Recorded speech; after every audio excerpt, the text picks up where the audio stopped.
نحمده ونصلي على رسوله النبي الكريم.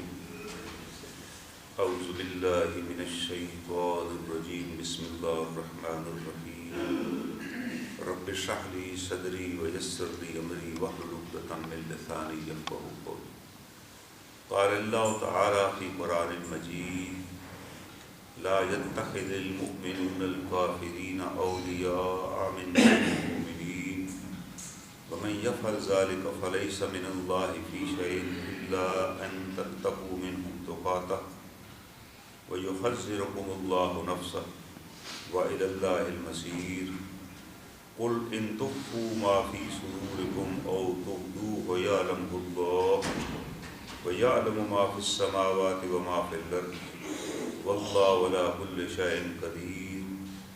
يوم تجد كل نفس ما عملت من خير محضرا وما عملت من سوء تود لو أن بينها وبينه أمدا بعيدا ويحذركم الله نفسه والله رؤوف بالعباد. قل إن كنتم تحبون الله فاتبعوني يحببكم الله ويغفر لكم ذنوبكم والله غفور رحيم. قل أطيعوا الله والرسول فإن تولوا فإن الله لا يحب الكافرين. صدق اللہ العلی العظیم. یہ سورہ آل عمران کی آیات کریمہ ہیں جن کی آپ کے سامنے میں نے تلاوت کی. ان آیات کریمہ میں اللہ تعالیٰ ایک بنیادی حکم ہمیں دے رہے ہیں، جس کو حکم یہ ہے کہ لا يتخذ المؤمنون الکافرین اولیاء من دون المؤمنین، کہ تم مومنوں کو چھوڑ کے کافروں کو دوست نہ بنانا، یعنی مومنوں کے مقابلے پہ کافروں کو دوست نہ بنانا. ویسے تو قرآن نے بار بار کہا وَلَا تَتَّخِذُوا الْيَهُودَ وَالنَّصَارَىٰ أَوْلِيَاءَ، کہ یہودیوں اور عیسائیوں کو بھی اپنا دوست نہ بناؤ.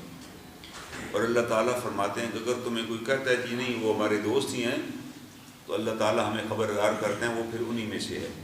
وہ یہود و نصارہ کے ایجنٹ ہے جو تمہیں یہ پٹی پڑھا رہا ہے کہ وہ ہمارے دوست، وہ ہمارے کیسے دوست ہو سکتے. جو آدمی، جو قوم بصیرت مجموعی جناب رسول کریم صلی اللہ علیہ وسلم کو نبی نہ مانے.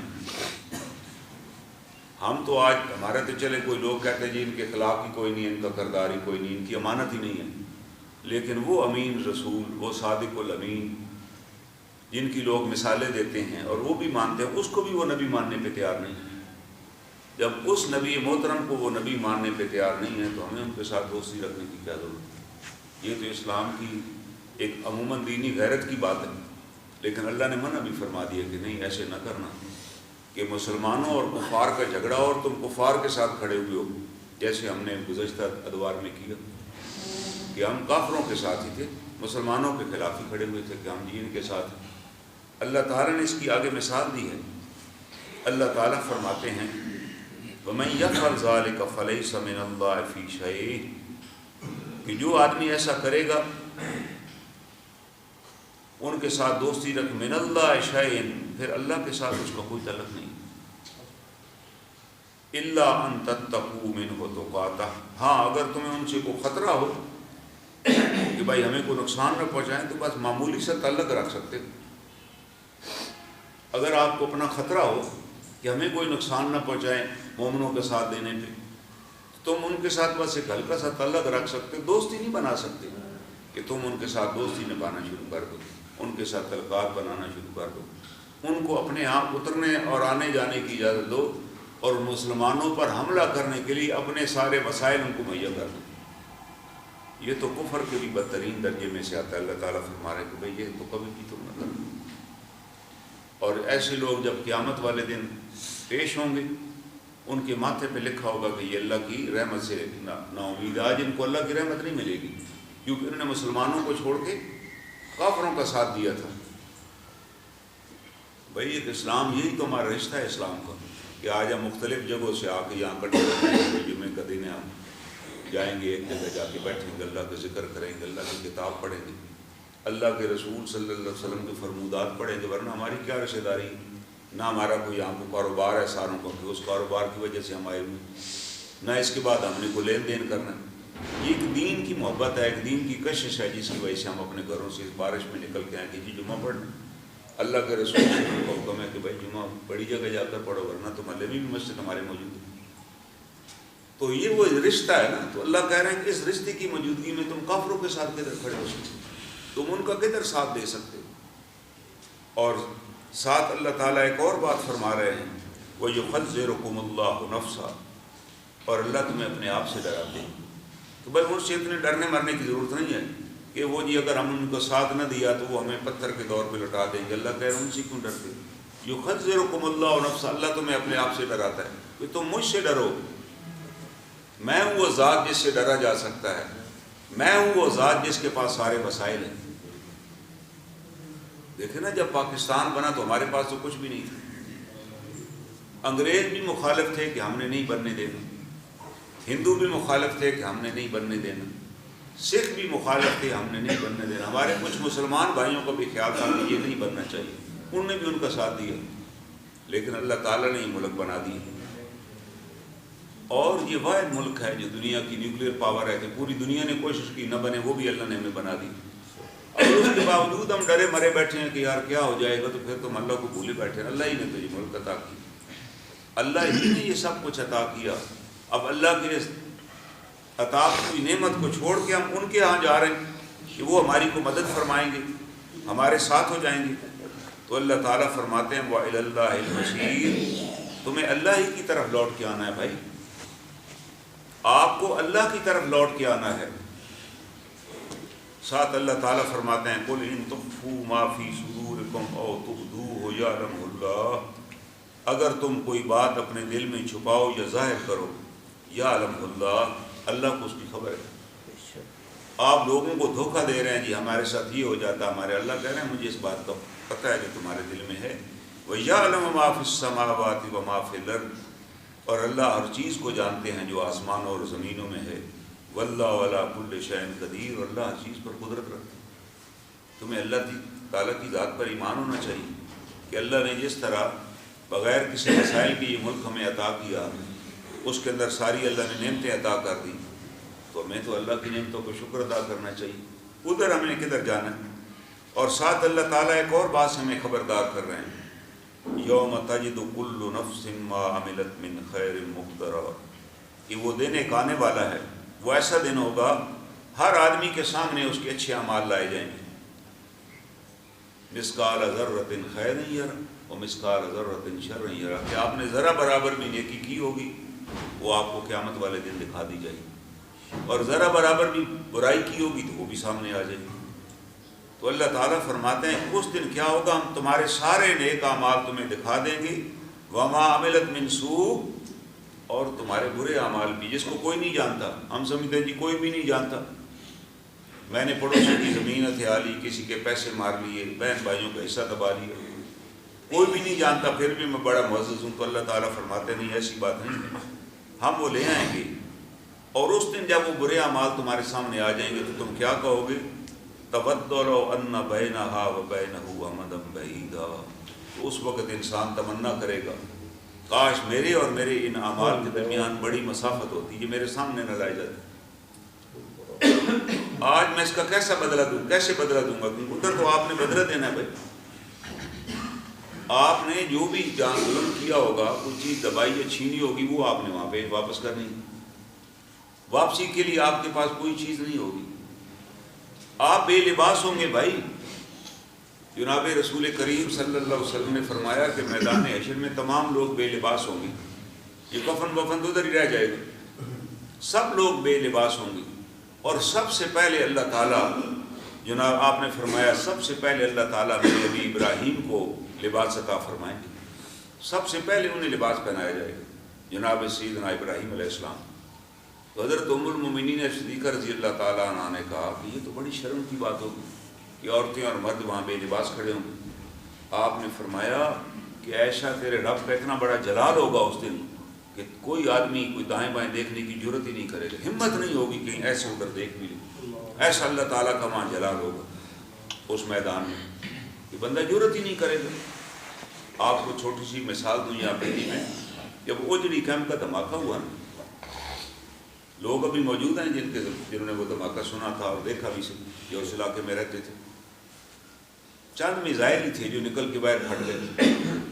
لوگ اپنے گھروں سے بھاگ نکلے, لوگ اپنے بچوں کو بھی چھوڑ کے بھاگ نکلے. جو بندہ گاڑی چلا رہا ہے نا, اس نے گاڑی چلتی چھوڑی اور بھاگا, اسے پتہ نہیں کہ یار میرے ساتھ بیوی بچے, میں ان کو کہیں لے جا رہا تھا. ایک دھماکے نے اس کا دماغ معوف کر دیا. اس نے کہا اپنی جان بچاؤ. اور کتنے کتنے دنوں کے بعد عورتیں اور بچے ملے ان کو. وہ کوئی کدھر منہ اٹھا کے بھاگ گیا, کوئی کدھر چلا گیا. دنیا کا دھماکہ تھا. اللہ تعالیٰ فرماتے ہیں اس دن تو مائیں دودھ پیتے بچوں کو بھی بھول جائیں گی کہ میں نے بچہ بھی اٹھایا ہوا تھا. اتنی خوف کی علامت ہوگی. تو ادھر کس نے دیکھنا ہے دائما؟ لیکن اللہ تعالیٰ فرما رہے ہیں کہ بھائی اس میدان میں جب تم آؤ گے, تمہارے پاس تمہاری نیکیاں ہی ہوں گی, اگر کی ہوں گی تو وہ بدلے میں دی جائیں گی. اللہ تعالیٰ فرمائیں گے بھائی اس کا بدلہ چکاؤ. آج تو ہم نے عدل کرنا ہے, اور جب انسان کی نیکیاں ختم ہو جائیں گی پھر ان لوگوں کی گناہ اس کے اوپر ڈالے جائیں گے, بھائی ان کے گناہ اٹھاؤ. تو یہ جو دنیا میں اللہ نے ہمیں موقع فراہم کیا ہے, یہاں آپ اپنے معاملات کو درست کریں, یہاں نیکی کرنے کی کوشش کریں, اور اگر زیادتی کی ہے تو معافی مانگیں, حق مارا ہوا تو واپس کریں. اس امید میں نہ چھوڑیں کہ بڑا ٹائم ہے ہم سیٹل کرا لیں گے. ٹائم تو ہے ہی نہیں. جب موت کا فرشتہ آ جائے گا پھر ہمیں خود ہی بھول جائے گا کہ ہم نے کیا کرنا. مت ہی ماری جائے گی. اللہ نہیں چاہیں گے تو اس بندے کو کلمہ رٹا بھی لیں تو وہ کلمہ نہیں پڑھے گا. جب فرشتہ آ جائے گا سب کچھ بھول جائے گا. اور جس کو اللہ پڑھانا چاہیں گے اس فرشتے کے ماتھے بھی لکھا ہوگا لا الہ الا اللہ محمد رسول اللہ, وہ دیکھ کے خود ہی پڑھ لے. یہ اللہ کی عطا ہے اس وقت کہ اللہ کس کو کلمہ طیبہ کی, ایمان کی توفیق عطا فرماتے ہیں. دنیا کی دو بڑی نعمتیں ہیں جو اللہ سے مانگتے رہنا چاہیے. ایک اللہ ایمان کی حالت پہ رکھے, اور دوسرا اللہ صحت عطا فرمائے. دنیا میں اگر صحت بھی آپ کی نہیں ہے تو پھر آپ کئی فرائض ادا نہیں کر سکتے. اگر آپ کے پاس ایمان ہی نہیں ہے اور صحت ہے تو پھر تو پکا جہنم کہیں نہ. تو اللہ ہمیں ایمان پہ قائم رکھے, ایمان کی سلامتی عطا کرے اور صحت کاملہ عطا کرے. یہ بہت بڑی نعمت ہے. اللہ نے ہمیں وقت دیا ہوا ہے جس میں ہمارے پاس بڑی فراغت ہے. اس وقت کو ہم صحیح معنوں میں استعمال کریں. اس وقت میں ہم قرآن پاک کو پڑھنے اور سیکھیں تاکہ وہ کتاب مبین جس کو رسول کریم صلی اللہ علیہ وسلم لے کر آئے ہماری زندگیوں کے اندر آ جائے. اگر پڑھا نہیں ہوگا تو زندگیوں میں کیسے, ہمیں تو پتہ ہی نہیں. ہم تو جانتے ہی نہیں ہیں بھائی رسول اللہ صلی اللہ علیہ وسلم کی سیرت کا ہمیں پتہ ہی نہیں. دیکھا جائے تو دیکھیں نا, قرآن میں فرائض کے بارے میں بتاتا ہے اور جناب رسول کریم صلی اللہ علیہ وسلم کی سیرت ہمیں بتاتی ہے ہم نے زندگی کیسے گزارنی. جو دونوں چیزیں تو پڑھے بغیر تو آئیں گی نہیں. ہم کہیں گے ہمیں ویسے ہی پتہ چل جائے کہیں سے, کسی ٹی وی ڈرامے کے ذریعے ہمیں کوئی اطلاع ہو جائے تو ہو جائے. ہم لوگ کو پڑھنے کو تیار ہی نہیں. جبکہ پہلا حکم جو تھا غار حرا میں جناب رسول خدا صلی اللہ علیہ وسلم کو جو دیا گیا وہ یہی تھا, اقرأ باسم ربک الذی خلق, پڑھی اس رب کے نام سے جس نے آپ کو پیدا کیا. پہلا حکم یہ تھا. ہم نے کتنا اس پر عمل کیا, کتنا ہم نے کتاب اللہ کو وقت دیا, کتنی باقی ڈگریاں ہم نے حاصل کی, کتنی ہمارے پاس سندیں اور کتنے ہمارے پاس کاغذات اور کتابیں جو ختم ہو جائیں گی مرتے ہی. مرتے ہی کوئی نہیں قبر پہ جا کے لکھتا کہ جناب یہ اتنے فاضل ایم اے تھے, ایل ایل بی تھے اور جناب پی ایچ ڈی تھے اور بڑی ڈگریاں تھیں. کوئی لکھے گا تو لوگ ہنسیں گے یار یہاں اس کی کیا ضرورت ہے. وہ تو زیرو ہو جائیں گی نا. وہاں وہی قرآن کام آئے گا جو آپ کے سینے میں ہے, جس پہ آپ نے عمل کیا ہو. ہاں وہ آپ کی شفاعت کرے گا. جناب رسول کریم صلی اللہ علیہ وسلم نے فرمایا کہ اگر تم قرآن حکیم کی تلاوت کرو گے, تلاوت سے مراد ہے قرآن پاک کے احکامات پر عمل کرو گے, تو یہ کتاب تمہارے لیے مشفع ہوگی, تمہاری شفاعت کرے گی. جب آدمی قبر میں اس کی آنکھ کھلے گی نا, دو فرشتے قبر میں داخل ہوں گے. وہ ایسے نہیں آ جائیں گے کہ بھائی اوپر سے کوئی سراغ ہوگا. بظاہر تو سالم قبر ہے مگر قبر کو توڑتے ہوئے داخل ہوں گے وہ, اور اپنے ان کے اتنے بڑے دانت ہوں گے, دانتوں سے قبر کا ایک حصہ ہی اڑا دیں گے. بظاہر ہمیں قبر سالم نظر آ رہی ہے. جیسے ایک آدمی سویا ہوا ہے, ہم کہتے ہیں جی بڑی اچھی نیند ہے, جب جگایا جائے تو پسینہ آیا تو کہتے ہیں جی میں تو بڑا ڈراؤنا خواب دیکھ رہا تھا, میں تو مر رہا تھا جی, آپ نے جگا دیا مجھے. تو یہی کیفیت وہاں پر ہوگی. بظاہر ہمیں نظر آ رہی ہیں ساری قبریں سلامت ہے. ایک شخص کو آپ نے دیکھا قبرستان میں آئے ہوئے کہہ کے لگا رہے, ہنس رہے ہیں وہاں. آپ ناراض ہوئے. قبرستانوں میں جا کے ہنسنا منع ہے. آپ نے کہا کہ جو میں قبرستان میں دیکھتا ہوں اگر تم دیکھ لو تو تم اپنے مردوں کو قبرستان میں دفن کرنا ہی چھوڑ دو, تم قبرستانوں کے قریب بھی نہ ہو. اگر وہ جو میں نیچے دیکھ رہا ہوں کیا ہو رہا ہے, یہ تو اللہ کا احسان عظیم ہے, ہمیں اس نے نہیں دکھایا. ہمیں یہ بات اس نے نہیں دکھائی جو انبیاء علیہ السلام کو اللہ نے دکھائی، کیونکہ ان کا ہی حوصلہ ہے، وہ دیکھ سکتے تھے، ہمارا تو حوصلہ ہی نہیں، ہم دیکھ ہی نہیں سکتے، ہماری کیپیسٹی نہیں ہے۔ تو آپ نے فرمایا کہ تمہیں نہیں پتہ کہ وہ جب قبر توڑ کے داخل ہو جائیں گے تو انسان کی کیا کیفیت ہوگی۔ آپ خود سوچیں، آپ اپنے گھر میں سوئے ہوئے ہیں اور کوئی 2-4 بندے گھر میں دیوار توڑ کے آپ کے اندر داخل ہو جائیں تو آپ کی کیا کیفیت ہوگی۔ جن کے بڑے لمبے دانت ہوں گے آپ تو سمجھیں گے ابھی مجھے بھی یہ کاٹ ڈالیں گے، یا کوئی درندہ داخل ہو جائے، کیونکہ ان فرشتوں کے جو قبر میں آئیں گے نا، منکر اور نکیر، ان کے بڑے بڑے دانت ہوں گے، اتنے دانت ہوں گے کہ قبر کا ایک حصہ ہی اڑا دیں گے وہ مار کے دانت۔ تو آپ نے فرمایا کہ اس کیفیت میں بھی جب یہ انسان کی آنکھ کھلے گی تو ان دونوں فرشتوں اور اس کے درمیان ایک نوجوان خوبصورت آ جائے گا قبر کے اندر، وہ ان کو روک دے گا، اشارہ کرے گا ادھر ہی کھڑے رہیں، ادھر سے پوچھیں، آگے آپ نے نہیں آنا، وہ رک جائیں گے۔ اس کا اتنا جلال اور اتنا جمال ہوگا کہ وہ فرشتے بھی آگے نہیں آئیں گے اس کو دیکھ کے۔ یہ بات کسی کا قصہ کہانی میں نہیں سنا رہا، یہ حدیث شریف ہے، جناب رسول کریم صلی اللہ علیہ وسلم نے بتایا۔ اور اس کے بعد وہ کہیں گے ان سے بھائی آپ سوال پوچھیں، آپ وہاں سے ہی کھڑے ہو کے سوال پوچھیں، وہ سوال پوچھیں گے، یہ اس قبر والے شخص کو بتائیں گے جواب کہ یہ جواب دو، وہ جواب دے گا، وہ جواب سن کے واپس چلے جائیں گے، تمام سوالوں کے جواب وہ بتائیں گے اور یہ دیں گے، واپس چلے جائے گا۔ یہ شخص بڑا حیران ہو جائے گا کہ یار یہ کدھر سے نعمت آ گئی، یہ میرا موسم کدھر سے تشریف لے آئی، میں تم کو دیکھ کے میرا تو پتا پانی ہو رہا ہے۔ وہ اس کا ہاتھ پکڑیں گے اور کہیں گے اب آپ سو جائیے، اب آپ آرام کریں، میں آپ کی قبر میں ہی موجود رہوں گا، میں میدان حشر تک آپ کی قبر میں موجود، آپ بالکل آرام فرمائیں، اب آپ کو کوئی ڈسٹرب نہیں کرے گا، سو جائیں آپ۔ جیسے آپ بیمار ہوں، طبیعت خراب ہو اور آپ کے گھر والے آپ کے سارے سرانے بیٹھے ہوں، آپ کو کہیں یہ دوائی لیں، سو جائیں، بیٹھے رہیں، خراب ہوئی طبیعت پھر دوبارہ دیکھ لیں گے، آپ کو ڈاکٹر کو بلا لیں گے، تو آپ کو بڑی تسلی ہو جاتی ہے، تشفی ہو جاتی ہے۔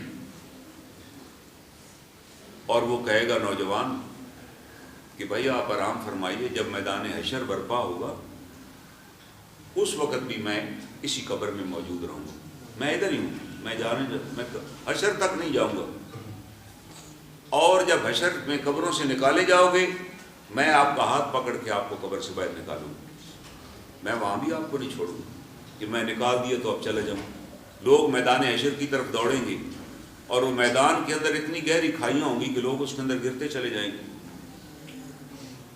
بے انتہا اندھیرا ہوگا۔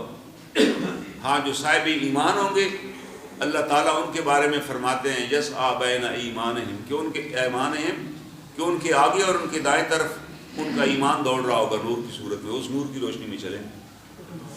اور جو کمزور ایمان والے ہوں گے ان کا نور ان کے ناخنوں پر ہوگا، کبھی جلے گا اور کبھی بجھے گا، کبھی گریں گے کبھی اٹھ بیٹھیں گے۔ وہ دعا مانگیں گے ربنا اتمم لنا نورنا، اللہ تعالیٰ ہمارے نور کی مکمل کر دے، بجھنے نہ دے، کہیں ہم گری نہ جائیں۔ آپ رات کو کسی جگہ سے گزر جائیں اور پھر مڑ کے دیکھیں تو وہاں بہت بڑی کھائی ہو تو آپ تو اللہ کا شکر ادا کریں گے کہ یار میں نے پاؤں ادھر نہیں رکھا ورنہ میں ادھر ہی گھر کو جاتا، وہاں یہ کیفیت ہوگی۔ لیکن وہ اس کا ہاتھ پکڑے ہوئے نورانی صورت میں، روشنی آگے بھی ہوگی دائیں بھی ہوگی، اس کو لے کے چل رہا ہوگا۔ وہ کہتا ہے میں آپ کو وہاں بھی نہیں چھوڑوں گا، میں آپ کو آپ کے میزان پر لے جاؤں گا جہاں پر نامہ اعمال تولے جائیں گے، اور جب تلنے کا وقت ہوگا میں وہاں کھڑا ہوں گا، اور اگر آپ کا نامہ اعمال میں کمی ہوئی تو میں خود جا کر اس میں میزان میں خود بیٹھ جاؤں گا، میری اتنی اتھارٹی ہے۔ اور اگر میں آپ کے نامہ اعمال کے میزان میں بیٹھ گیا پھر آپ کا نامہ اعمال جو دائیں والا وہ جھک جائے گا اور آپ کی بخشش ہو جائے گی۔ پھر بھی جب آپ کی وہاں بخشش کا فیصلہ ہو جائے گا میں پھر بھی آپ کو نہیں چھوڑوں گا، میں پھر بھی آپ کا ہاتھ تھامے رکھوں گا، آپ کو میں جنت میں داخل کر کے واپس بیٹھوں گا، میری یہ ڈیوٹی ہے، جنت میں پہنچاؤں گا، پھر میری ذمہ داری اگر آپ جانے اور جنت جانے۔ اور جو ایک بار جنت میں چلا گیا وہاں اللہ تعالیٰ اس کو رضا اکبر عطا کر دیں گے، پھر اب اللہ کبھی اس سے ناراض نہیں ہوں گے، وہاں کوئی ایسا کام ہی نہیں ہوگا جس سے اللہ کی ناراضگی ہو جائے۔ تو وہ پوچھے گا جناب آپ کون ہیں، آپ کون سے وہ محسن ہیں جناب جو اس طرح میرے ساتھ آپ نے اتنا بڑا احسان فرمایا، ان فرشتوں کو بھی جوابات دے دی اور اب آپ مجھے آئندہ بھی بتا رہے ہیں کہ آپ میرے ساتھ ہیں۔ اور اتنا خوبصورت نوجوان کو اس کو دیکھ اس کی طبیعت بھی خوش ہو رہی. وہ بتائے گا کہ میں وہ قرآن تھا جس کی تو تلاوت کیا کرتا تھا.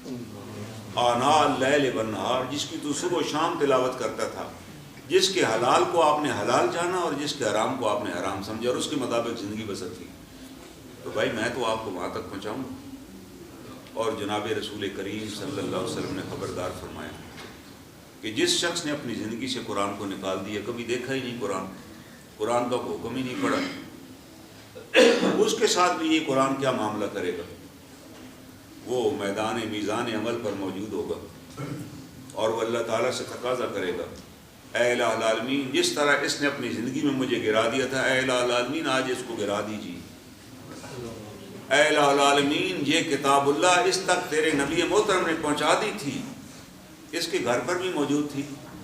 دنیا جہان کا ہر رسالہ اخبار ہر چیز پڑھتا تھا، کبھی اس نے اس کو تو نہیں کبھی کھول کے پڑھی.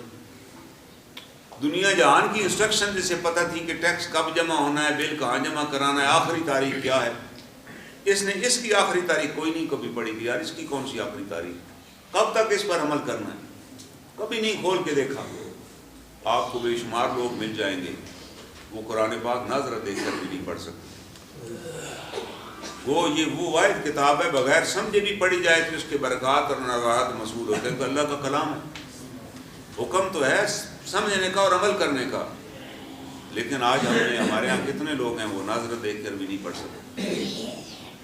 اس زمانے میں ہمارے پارلیمنٹ کے اراکین نے کہا تھا کہ ہمیں مجتہد کا مرتبہ حاصل ہے، ہم اسلامی قوانین سازی بھی کر سکتے ہیں.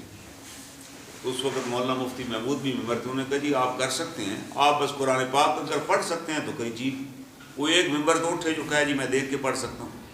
وہاں تو لوگوں کو قل هو اللہ احد بھی پڑھنی نہ آئی. کتنے ایسے ممبر تھے جو وزراء بھی تھے، آپ سب کے نام جانتے ہیں، انہیں کہا گیا کہ چلو یار کچھ تقریب ہے آپ ہی کھڑے ہو کے کوئی سورت ہی پڑھ دیجیے. انہوں نے کہا چلیں جی ہم پڑھ دیتے ہیں. تو وہ قل هو اللہ احد بھی نہ پڑھ سکے، پوری دنیا نے سنا. وہ سورت جو ہم ہر نماز میں بچپن میں ہی پڑھائی جاتی ہے کہ یار اور کوئی سورت نہیں آتی تو قل هو اللہ احد ہی پڑھ لو بھائی. اگر ہمارے بھائی ممبران کو اور وزراء کو قل هو اللہ احد بھی پڑھنے نہیں آتی، ایک سورت ہی یار پڑھ لیں 5 آیات والی، تو پھر انہوں نے آگے کیا انہوں نے اسلام کی قانون سازی کرنی، اور وہ کیا بنائیں گے، کیا کریں گے اگر ان کا یہ حالت ہے. یہ سوال ہمیں اپنے آپ سے پوچھنا چاہیے کہ ہم سے ہمارے بچوں کے بارے میں پوچھا جائے گا، ہم سے ہماری بیٹیوں کے بارے میں پوچھا جائے گا، ہماری بہوؤں کے بارے میں پوچھا جائے گا بھائی آپ نے کیا تربیت کی. وہ اپنے گھر سے تو نہیں پڑھ کے آئی تھی جناب، آپ نے تو اسے یہ تو پوچھ لیا کہ آپ کو فلاں کھانا بنانا آتا ہے یا نہیں آتا، فلاں ریسیپی آپ کو پتہ ہے کہ نہیں پتہ. کبھی یہ بھی پوچھا کہ بیٹا آپ قرآن پاک کب پڑھتے ہیں اور اس پہ آپ کا کتنا عمل ہے. کبھی آپ نے بچوں سے یہ تو ضرور پوچھتے ہیں کہ سکول کا کام کر لیا، یہ بھی کبھی پوچھا کہ آج آپ نے قرآن پاک کیا پڑھا ہے. کیا ہم نے اپنے بچوں کو یہ تربیت کی ہے کہ بھائی آپ نے قرآن پاک روزانہ پڑھنا ہے. قرآن تو کہہ رہا ہے روزانہ پڑھنا ہے، فَقْرَؤُوا مَا تَيَسَّرَ مِنَ الْقُرْآنِ، آپ روزانہ قرآن کی قرأت کیجئے. گو اس قرأت کا مطلب ہے نوافل کی صورت میں پڑھنا، اور اس میں کوئی ناغہ نہیں کرنا. آپ نے اللہ نے کہا اتنا پڑھیے جو آپ کے لیے آسان ہو. اللہ نے یہ نہیں مقرر کیا کہ آپ نے پارہ روز پڑھنا ہے، آپ نے پاؤ پڑھنا ہے یا آپ نے رکوع پڑھنا ہے. اللہ نے ہم سب پہ چھوڑ دیا کہ جو آپ کے لیے آسانی ہو. میں سمجھتا ہوں کہ میں بڑا مصروف آدمی ہوں، میں 3 آیات روز پڑھ سکتا ہوں تو مجھے 3 آیات پڑھنی چاہیے. اگر میں کہوں مجھے 3 آیات بھی نہیں میں پڑھ سکتا اور 1 آیت بھی نہیں پڑھ سکتا تو پھر میں قرآن کا انکار کر رہا ہوں، پھر میں اپنی زندگی سے قرآن پاک کو نکال چکا ہوں. اگر میرے پاس 1 آیت کا وقت بھی نہیں. میرے ایک دوست ہیں اللہ بڑا ان سے کام لے، وہ کہتے ہیں میں بچپن میں جب گھر سے تیار ہو کے نکلتا تھا اور میں سائیکل نکالتا تھا، 3ری 4تھی میں پڑھتا تھا، تو میری والدہ قرآن لے کر آ جاتی تھی. پہلے تو میری والدہ کی کوشش ہوتی تھی صبح جب ہم اٹھیں وضو کریں نماز پڑھیں اور قرآن پڑھ لیں. میں کہتا نہیں اب قرآن کا ٹائم نہیں ہے، میں نے سکول جانا ہے، ٹائم کوئی نہیں.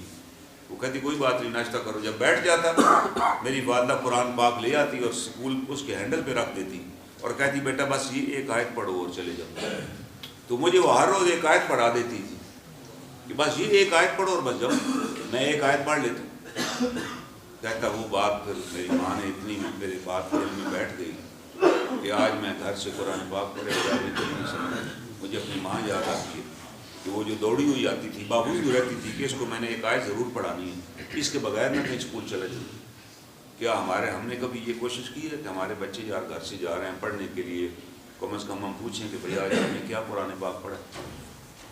صحابہ اکرام جب ایک دوسرے سے ملتے تھے، اور عربی ان کی زبان تھی، وہ ایک دوسرے کو قرآن پاک کی آیات سناتے تھے، عموماً سورہ والعصر پڑھ کے سناتے تھے کہ بھائی وقت خسارے میں ہے، ٹائم ختم ہو رہا ہے، صرف وہ لوگ نجات پانے والے ہوں گے، وتواصوا بالحق وتواصوا بالصبر، جو ایک دوسرے کو حق کی نصیحت کرتے رہے اور صبر استقامت کے ساتھ کام کرتے رہے۔ کیوں سناتے تھے ایک دوسرے کو؟ کہیں ہم ذرا غافل نہ ہو جائیں، اس کتاب اللہ کے پیغام سے غافل نہ ہو جائیں۔ تو وہ قرآن، آپ نے کہا کہ یہ قرآن بڑی جھگڑا کرنے والی کتاب ہے، میں تمہیں خبردار کرتا ہوں کہ یہ وہاں گرائے گی لوگوں کو جہنم میں، کتاب اللہ کہ اے العالمین اس نے تو کبھی پڑھے، جس طرح اس نے زندگی میں مجھے نکال دیا تھا، اس نے جیسے تیرے احکامات کو گرا دیا تھا، آج اس کو گرا دے۔ اللہ تعالیٰ اس کی اس استغاثے کو سنیں گے، اللہ تعالیٰ اس کی اس بات کو مانیں گے۔ بھائی ہمیں اس کا احساس ہونا چاہیے کہ بھائی اس کتاب اللہ کے اوپر ہی ہماری نجات ہے، اسی کے اوپر اللہ فرماتے ہیں قوموں کو میں سربلندی عطا کرتا ہوں، اسی وجہ سے قوموں کو میں ذلیل کر دیتا ہوں۔ جناب حضرت عمر رضی اللہ تعالیٰ نے جب ایک لشکر روانہ کیا نا، تو اس لشکر کو یہ نصیحت کی کہ دیکھو ہم گئے گزرے تھے اور اتنے ذلیل تھے کہ ہم پر کوئی حکومت کرنے کو تیار نہیں تھی۔ یہ الفاظ حضرت عمر کے، ہماری کوئی حیثیت ہی نہیں تھی۔ روم اور شام والے کہتے تھے یار وہاں کیا حکومت کرنی ہے، وہ اونٹ چراتے ہیں اور کھجور کی گٹھلیاں کوٹ کے اس کا آٹا بناتے ہیں، ان کے پاس ہے کیا جو ہم وہاں جا کر اپنے کو لشکر بھیجیں یا ان کو حکومت کریں؟ سارا سال تو آپس میں لڑتے مرتے رہتے ہیں چھوٹی چھوٹی باتوں میں۔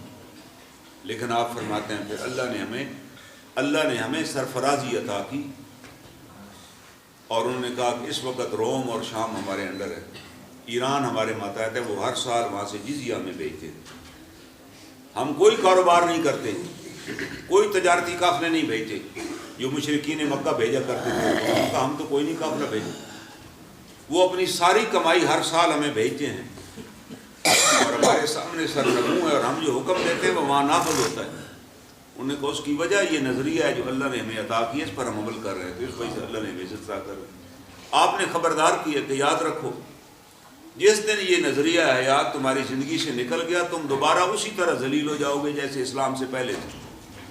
آج آپ اپنا جائزہ ہم لیں تو آج ہماری حیثیت وہی ہے جو اسلام سے پہلے تھی، کہ ہم اگر کسی ملک کو کہیں نا بڑی طاقت کو کہ ہمیں اپنا صوبہ ہی بنا لیں، آپ کا صوبہ ہی، وہ یہ بھی ہمیں بنانے کو تیار کہتے ہیں وہ آپ اس قابل ہی نہیں ہے یار کو آپ کو ہم اپنے ساتھ کھڑا بھی کر رہے ہیں، آپ تو اس قابل ہے ہی نہیں کہ آپ کو اپنے ساتھ ہم کھڑا کریں۔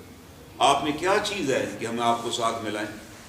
ہم تو آپ کے شناخت پاسپورٹ جو ہے وہ جب آپ لے کے کسی ایئرپورٹ پہ آتے ہیں وہ آپ کو ادھر کھڑا گئے، آپ ادھر کھڑے ہو جائیں۔ اس وقت 2 یا 3 اور ممالک ہیں دنیا کے جن کے پاسپورٹ ہم سے نیچے ہیں، ورنہ ہم سب سے نیچے ہیں۔ 2 یا 3 غالب ممالک رہ گئے، ہر مہینے وہ لسٹ جایا کرتی ہے۔ اس کی وجہ یہ نہیں ہے کہ پاسپورٹ کاغذ ردی کا لگا ہوا ہے، بہترین کاغذ ہے، اس کے اندر کمپیوٹرائز سسٹم ہے۔ وجہ کہ وہ پاسپورٹ ہمارا اجتماعی کردار بتا رہا ہے کہ بھائی اس سے ہمارے کردار سے قرآن کا تو کوئی تعلق ہی نہیں۔ ہمارا کردار ہر بندے کا ڈیفرنٹ ہے، جس کو جب موقع لگتا ہے وہ فائدہ اٹھا لیتا ہے، چاہے اپنے خاندان کا ہی نقصان کر دے۔ جب ہمارا یہ وتیرہ اور رویہ ہوگا تو پھر ہماری کوئی اوقات ہی نہیں ہوگی۔ آج کوئی اوقات ہے ہی نہیں، ہماری کوئی حیثیت ہی نہیں ہے۔ وجہ ہے کہ ہم نے وہ اس کتاب اللہ کو اپنی زندگی سے نکال دی، اس سے ہمارا کوئی تعلق ہی نہیں بنتا۔ جو اس کے اندر کردار بتایا جا رہا ہے وہ ہمارے اندر نظر ہی نہیں آتا۔ تو اللہ تعالیٰ ان آیات کریمہ میں پھر فرماتے ہیں وَيُحَذِّرُكُمُ اللَّهُ نَفْسَهُ، اللہ تمہیں اپنے آپ سے ڈراتا ہے، وَاللَّهُ رَءُوفٌ بِالْعِبَادِ، اللہ اپنے بندوں پر بڑا مہربان ہے۔ اللہ فرماتا ہے میں تو اپنے بندوں پر بڑا مہربان ہوں، میں اپنے بندوں پر انتہائی مہربان ہوں، لیکن تمہیں خبردار کرتا ہوں کہ میری پکڑ سے بچو۔ ان بطش ربک لشدید، تیرے رب کی پکڑ بڑی سخت ہے۔ اگر وہ پکڑ لے گا کسی فرد کو یا کسی قوم کو تو اس کو مٹا کے رکھ دے گا۔ اللہ تعالیٰ بتا رہا ہے کہ تم پچھلی تاریخ دیکھ لو، 1500 برس کی تاریخ دیکھ لو کہ وہ عرب کے جو بدو تھے، جو اونٹ اور بھیڑے چرانے والے تھے، ان کو کیا بتایا گیا؟ ان کو یہ 3 چیزیں تو بتائی گئیں کہ بھائی آپ نے جھوٹ نہیں بولنا، وعدہ خلافی نہیں کرنی اور امانت میں خیانت نہیں کرنی۔ یہ 3 چیزوں کی تربیت جناب رسول اللہ صلی اللہ علیہ وسلم نے اس جماعت کے اندر پیدا کر دی۔ جھوٹ نہیں بولنا، وعدہ خلافی نہیں کرنی اور امانت میں خیانت نہیں کرنی۔ نتیجہ کیا نکلا؟ اللہ نے آج دنیا کی امامت ان کو تفویض کر دی کہ بھائی آپ امام بننے کے قابل ہیں۔ کسی ملک میں بھی جاتے تو وہ کہتے جی فیصلہ آپ ہی کریں گے۔ یہودی آپ کو نبی نہیں مانتے، اور جو مشرک ہیں مدینہ طیبہ میں اوس اور خزرج وہ بھی نہیں مانتے، لیکن جب آپ مدینہ طیبہ تشریف لائے تو پہلا معاہدہ جو ہوا میثاق مدینہ، جو دنیا کا پہلا تحریری آئین ہے، اس کے اندر یہ لکھا گیا کہ ہمارے آپس میں جتنے اختلافات ہوں گے اس کا فیصلہ جناب رسول کریم صلی اللہ علیہ وسلم کریں گے۔ اللہ تعالیٰ بتا رہا ہے کہ بھائی جس اخلاق اور کردار کے ساتھ یہ نبی محترم آئے ہیں، بھیجے گئے ہیں نا، لوگ آپ کے پاس ہی آئیں گے اپنے معاملات طے کرانے کے لیے۔ وہ نبی نہیں مانتے مگر کہتے نہیں فیصلہ تو آپ ہی کریں گے ہمارے درمیان۔ تو اللہ تعالیٰ بتا رہے ہیں اگر تمہارے اندر وہ اخلاق آ جائیں گے تو پھر تمہارے پاس ہی لوگ رجوع کریں گے، لوگ آپ کے پاس ہی آئیں گے پھر، اگر یہ 3 چیزیں آپ کے اندر آ جائیں۔ اور اس اگلی آیت میں جو اللہ تعالیٰ بات فرما رہے ہیں، جو بڑی اہم ترین بات ہے، قُلْ إِن كُنتُمْ تُحِبُّونَ اللَّهَ، اللہ تعالیٰ فرماتے ہیں کہ اے نبی صلی اللہ علیہ وسلم اعلان کر دیجئے، لوگوں کو بتائیے، إِن كُنتُمْ تُحِبُّونَ اللَّهَ، اگر تم اللہ سے محبت کرتے ہو، فَاتَّبِعُونِي يُحْبِبْكُمُ اللَّهُ، تو میری پیروی کرو، اللہ تم سے محبت کرے گا۔ اللہ تعالیٰ کیا فرما رہے ہیں کہ اے نبی محترم اعلان کر لیجئے، فَاتَّبِعُونِی يُحْبِبْكُمُ اللَّهُ، تو میری پیروی کرو، اللہ تم سے محبت کریں گے، وَيَغْفِرْ لَكُمْ ذُنُوبَكُمْ، اور تمہارے گناہوں کو معاف کر دیں گے۔ وَاللَّهُ غَفُورٌ رَحِيمٌ، اور اللہ بڑے غفور الرحیم ہے۔ اللہ نے اور کوئی مطالبہ ہی ہم سے نہیں کیے، اللہ تعالیٰ نے کوئی مطالبہ ہم سے نہیں کری، اللہ ایک ہی مطالبہ کر رہے ہیں کہ بس فَاتَّبِعُونِی، کہ تم اللہ کے رسول صلی اللہ علیہ وسلم کی پیروی کرو، آپ ان کی اطاعت کیجئے، بھائی اللہ کی عبادت کیجئے اور جناب رسول کریم صلی اللہ علیہ وسلم کی اطاعت کیجئے۔ آپ کسی سے پوچھئے کہ جی میں نے بیٹی کی شادی کرنی ہے، مجھے بتائیے میں کیسے کروں؟ حضور صلی اللہ علیہ وسلم نے اپنی 3 بیٹیوں کی شادیاں کیسے کی تھی؟ آپ نے تجارت کی تو آپ نے تجارت کیسی کی مجھے بتائیے؟ آپ نے لوگوں کے ساتھ معاملات طے کیے کس طرح کی ہمیں بھی بتائیے۔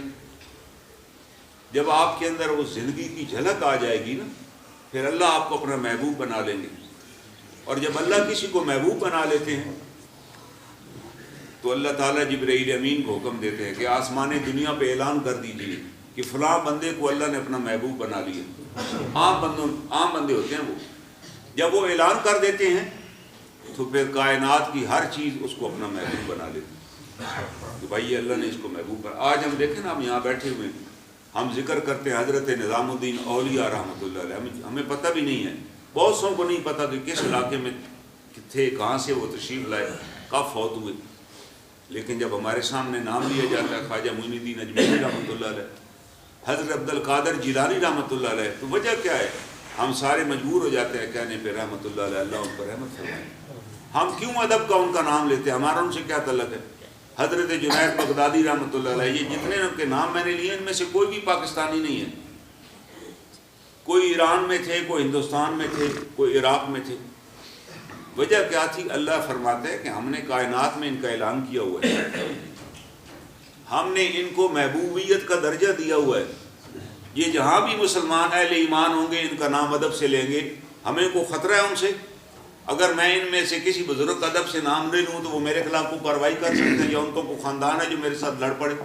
اللہ فرماتے نہیں، اگر تم صاحب ایمان ہو گے تم ان کا احترام کرو گے، ہاں اگر تم منافق ہو پھر تم ان کا احترام نہیں کرو گے، کیونکہ یہ منافق کی خصلت ہے کہ وہ صاحبان ایمان اور اپنے بزرگوں کا ادب نہیں کرتا، وہ خیال نہیں کرتا۔ اللہ تعالیٰ فرما رہے ہیں کہ ہم جب کسی کو، اور ان کو محبوبیت کیوں ملی؟ حضرت جنید بغدادی رحمۃ اللہ علیہ کے پاس ایک شخص آیا، اس نے کہا جی میں آپ کے پاس کچھ سیکھنے کے لیے آیا ہوں، قیام کرنا۔ آپ نے کہا ٹھہرو۔ وہاں لوگ ان کے پاس آ کر ٹھہرتے تھے، وہ قرآن اور حدیث انہیں پڑھاتے تھے، وہاں کو ڈیرے نہیں تھے کہ بھائی آئے اور کھانا کھائیں اور سوئے رہے سارا دن، وہ تو تربیت کرتے تھے۔ عبد القادر جیلانی کے ہاں تو پتہ نہیں کتنے ہزارہ لوگ ہوتے تھے جب وہ درس قرآن دیا کرتے تھے۔ جب وہ شخص جانے لگا تو اس نے کہا جی میں اتنا عرصہ آپ کے پاس رہا ہوں، آپ نے پوچھا کوئی سوال پوچھو۔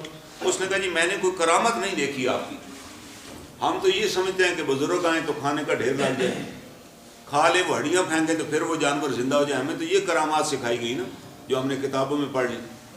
ان کرامات یہ نہیں تھی ان کے پاس کرامات۔ ان نے اس سے پوچھا کیا تو نے کوئی میرا ایسا عمل دیکھا ہے جو سنت کے خلاف ہو؟ اس نے کہا نہیں، میں نے آپ کا کوئی ایک عمل بھی نہیں دیکھا جو سنت کے خلاف ہو۔ آپ نے فرمایا کہ بس میری یہی کرامات، یہی مجھے اللہ تعالیٰ نے توفیق عطا کی ہوئی ہے کہ میں ہر کام سنت کے مطابق کرتا ہوں، اور یہی کو وجہ ہے کہ آج ان کو دنیا سے وفات ہوئے 1000 سال سے زیادہ عرصہ ہو گئے، ہم آج بھی نام ان کا رحمۃ اللہ علیہ لیتے ہیں۔ اللہ نے محبوبی دی نہیں۔ اللہ فرما رہے ہیں کہ اس کی شرط کیا ہے؟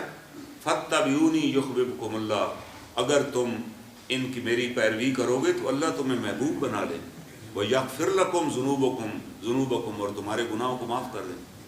کتنا آسان ترین نسخہ اللہ نے ہمیں بتایا ہے کہ ہم اپنے معاملات کو قرآن اور جناب سیرت رسول صلی اللہ علیہ وسلم کے آئینے میں دیکھیں کہ کون سا کام مجھے کرنا چاہیے، کون سا نہیں کرنا چاہیے۔ جب میں اس کو دیکھوں گا تو مجھے پتہ چل جائے گا یار ایک چھوٹی سی کماکت میں کر رہا ہوں۔ اللہ تعالیٰ کہہ رہا ہے میں پال رہا ہوں، اور میں کہہ رہا ہوں یہ اگر میں نے نہیں چھینا یا جھوٹ نہیں بولا تو میرا نقصان ہو جائے۔ اللہ کہہ رہا ہے نفع نقصان تو میرے اختیار میں، یہ میں نے دینا ہے نا۔ بظاہر تمہارا نقصان بھی ہو جائے گا، اس میں سے میں نفع نکال دوں گا، اور بظاہر تم کو فائدہ بھی اٹھا لو گے فراڈ کر کے تو اس میں سے میں تمہارا نقصان کر دوں گا۔ اللہ کہہ رہے ہیں یہ تو میں مالک ہوں، یہ نفع نقصان کی مالک وہ ذات ہے، ہم اور آپ نہیں ہیں۔ اللہ کا حکم مانیں گے تو بظاہر نقصان بھی ہو جائے تو اسی میں نفع ہے۔ یہی تو اللہ ہمیں بتا رہے ہیں بار بار، یحذرکم اللہ نفسہ۔ اس سبق میں 2 جگہ اللہ تعالیٰ نے فرمایا کہ میں تمہیں اپنے آپ سے ڈراتا ہوں، تم میری قدرت کو دیکھو کہ میرے قبضہ قدرت میں پوری کائنات ہے، اور لوگوں کی قلوب میری انگلیوں کے درمیان ہے، جس کا دل چاہوں میں جیسے پلٹ ڈالوں۔ جب سب کچھ اللہ کے اختیار میں، تمہیں اللہ رب العزت کی طرف رجوع کرنا چاہیے، اور اللہ کو اسی طرح راضی کرنا چاہیے جیسے اللہ کے رسول صلی اللہ علیہ وسلم نے طریقہ بتایا۔ اللہ تعالیٰ سے دعا ہے اللہ تعالیٰ ہمیں عنایت